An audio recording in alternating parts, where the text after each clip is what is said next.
कांच ही बांस के बहंगिया, बहंगी लचकती जा, बहंगी लचकती जा।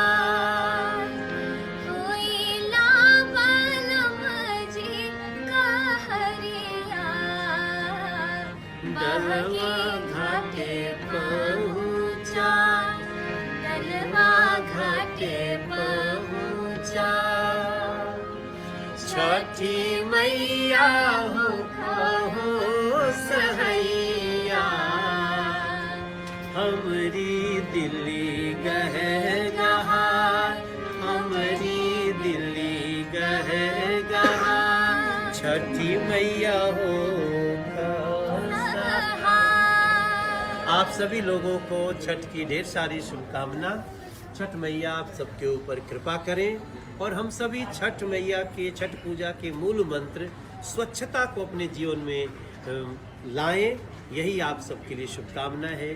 जय छठ मैया।